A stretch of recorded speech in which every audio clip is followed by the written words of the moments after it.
কল্পনা করুন একটি সাধারণ সকাল। পৃথিবী তার নিজ গতিতে চলছে। কেউ বাজারে যাচ্ছে, কেউ অফিসে, কেউ বা ঘরের কাজে ব্যস্ত। হঠাৎ কোনো পূর্বাভাস ছাড়াই আকাশ থেকে এক প্রচণ্ড ধ্বনি ভেসে এল।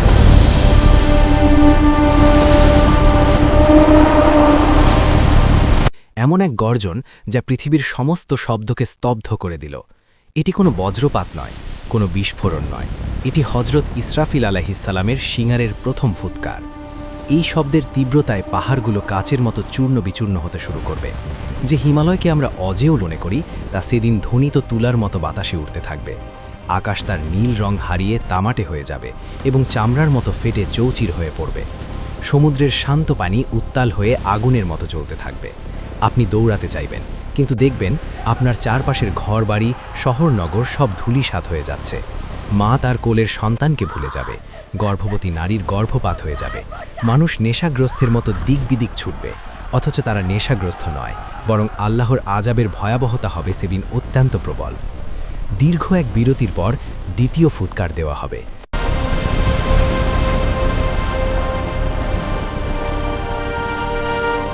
আর সাথে সাথেই শুরু হবে এক অলৌকিক মহাযজ্ঞ।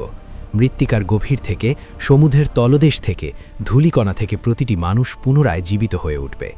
আপনি চোখ মেলে দেখবেন আপনার চারপাশের চেনা পৃথিবী আর নেই।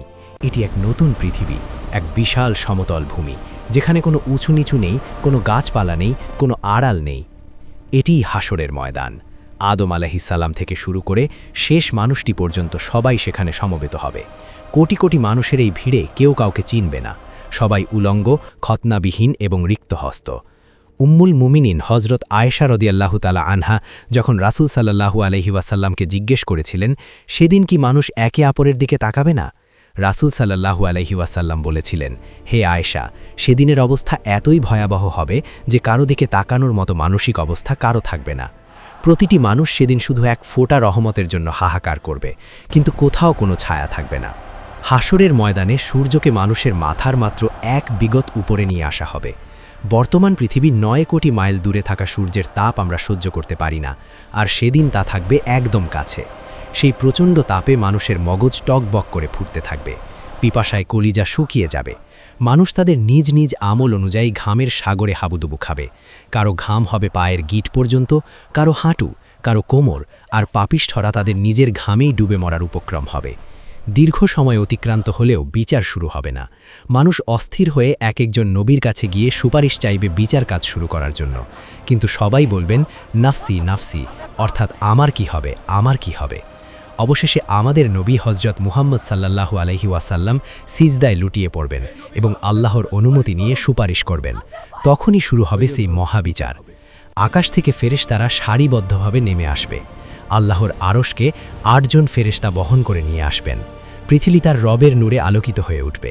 এরপর ঘোষণা করা হবে, আজকের দিনটি হলো বিচারের দিন। প্রতিটি মানুষের হাতে তার আমলনামা ধরিয়ে দেওয়া হবে। যাদের ডান হাতে আমলনামা দেওয়া হবে, তারা আনন্দে আত্মহারা হয়ে বলবে, দেখো আমার সফলতার দলিল দেখো। আর যাদের বাম হাতে বা পিছন দিক থেকে আমলনামা দেওয়া হবে, তারা আফসোস করে বলবে, হায়, যদি আমাকে এই আমলনামা দেওয়া না হতো, যদি আমার মৃত্যুই চূড়ান্ত হতো। সেদিন আপনার মুখ বন্ধ করে দেওয়া হবে। আপনার হাত সাক্ষ্য দেবে আপনি কি করেছিলেন, আপনার পা বলবে আপনি কোথায় গিয়েছিলেন। আপনার শরীরের চামড়া সেদিন আপনার বিরুদ্ধে কথা বলবে। আপনি আপনার অঙ্গ প্রত্যঙ্গকে বলবেন, তোরা কেন আমার বিরুদ্ধে কথা বলছিস? তারা উত্তর দেবে, সেই আল্লাহ আমাদের বাকশক্তি দিয়েছেন, যিনি সব কিছুকে কথা বলার ক্ষমতা দিয়েছেন।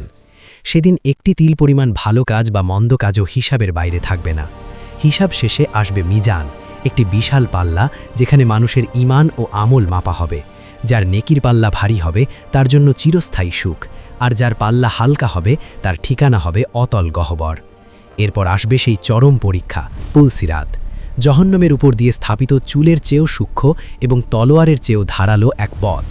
নিচ থেকে জহন্নমের আগুন লেলিহান শিখা নিয়ে টেনে ধরতে চাইবে। কেউ এই পথ পার হবে চোখের পলকে, কেউ বিদ্যুতের গতিতে, কেউ বা দৌড়ে। আর যারা পাপিষ্ঠ তারা লোহার আকুশে বিদ্ধ হয়ে কাটা পড়ে নিচে নিক্ষিপ্ত হবে। মুমিনদের জন্য সেদিন তাদের ঈমানি নূর বা আলো পথ দেখাবে। সেই অন্ধকারাচ্ছন্ন পথে আমল ছাড়া আর কোনো আলো থাকবে না। পুলসিরাত পার হবার পর মুমিনদের জন্য অপেক্ষা করবে জান্নাতের সেই সুশীতল ছায়া এবং হাউজে কাউসারের মিষ্টি পানি, যে পানি একবার পান করলে আর কখনো তৃষ্ণা পাবে না। তারা তাদের রবের দিদার লাভ করবে এবং চিরস্থায়ী শান্তিতে নিমগ্ন হবে। অন্যদিকে যারা অবিশ্বাসী ও পাপিষ্ঠ তাদের জন্য থাকবে জহন্নমের কঠিন আযাব। বন্ধুরা, কিয়ামতের এই বর্ণনা কোনো কল্পকাহিনী নয়, এটি আমাদের গন্তব্য। আজ আমরা দুনিয়ার সামান্য আরাম আয়েশে মগ্ন হয়ে সেই ভয়াবহ দিনটির কথা ভুলে গেছি। আমরা কি ভেবে দেখেছি সেই তপ্ত ময়দানে আমাদের অবস্থা কি হবে? যখন কোনো বন্ধু কাজে আসবে না, কোনো সম্পদ রক্ষা করবে না, তখন কেবল আমাদের নেক আমলই হবে আমাদের সম্বল। এখনও সময় আছে।